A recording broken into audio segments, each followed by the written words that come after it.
গতকাল মিছিল করে মনোনয়ন দিতে এসে প্রশাসনিক ভবনে ঢুকতে বাধার মুখে দক্ষিণ মালদা বিজেপির প্রার্থী শ্রীরূপা মিত্র চৌধুরী।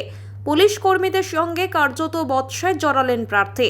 পরে আইসির হস্তক্ষেপে প্রশাসনিক ভবনে মনোনয়ন দাখিল করতে আসেন শ্রীরূপা দেবী। প্রশাসনের তরফে বিজেপি প্রার্থীকে জানানো হয় দ্বিতীয় প্রবেশপথের বদলে প্রধান রাস্তা দিয়ে মনোনয়ন জমা দিতে যাওয়ার জন্য। তবে প্রবল গরমের জন্য ঘুরে আসার বদলে ওই রাস্তা দিয়েই আসেন বিজেপি প্রার্থী। কেমন সাড়া পাচ্ছেন মানুষের কাছে, কি আশা করবেন, কি বলবেন? অভূতপূর্ব সাড়া পেয়েছি। বিগত 5 বছরে তৃতীয়বার নির্বাচন লড়ছি, যে পরিমাণ সাড়া এবারে পাচ্ছি সেটা অভূতপূর্ব, অতুলনীয়।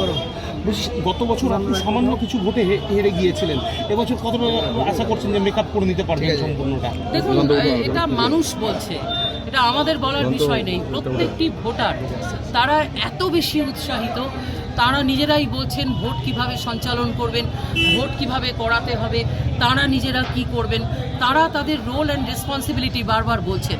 তার থেকে আমরা বুঝতে পারি যে মানুষের ব্যাপক সাড়া রয়েছে এবং বিপুল ভোটে আমাদের মাননীয় নরেন্দ্র মোদীজিকে দক্ষিণ মালদায় এবার আমরা প্রতিষ্ঠা করতে পারবো, তথা ভারতীয় জনতা পার্টিকে আমরা প্রতিষ্ঠা করতে পারবো, এটা আমরা আশা করছি। দেখুন, প্রতিপক্ষ আমাদের আগেও বারবার বলেছি যে আমাদের যে নির্বাচনী লড়াই, আমাদের পার্টির নির্দেশ মতো সেই লড়াই আমাদের কাছে মানুষের অধিকারের লড়াই। সেই অধিকারের জন্য আমরা লড়ছি। আমরা কারোর সঙ্গে প্রতিদ্বন্দ্বিতা করছি বা কারোর সঙ্গে কোনো রকমের সংঘাতে যাচ্ছি, সেটা আমাদের ভারতীয় জনতা পার্টির লড়াই নয়। ভারতীয় জনতা পার্টি কেবল ভোটের জন্য লড়ে না। ভারতীয় জনতা পার্টি একটা আদর্শ, মতাদর্শ, বিচারধারায় বিশ্বাস করে।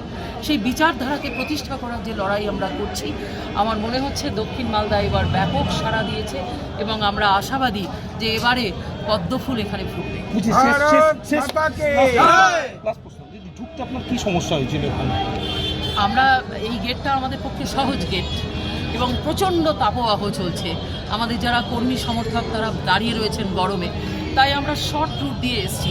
এখানকার যিনি পুলিশ তারা বলছেন যে আপনাদের ঢুকতে দেওয়া হবে না, আপনারা মেন গেট দিয়ে ঘুরে আসুন। অনেক বচসার পর, আইন কানুন দেখানোর পর ওনারা ঢুকতে দিতে বাধ্য হলেন।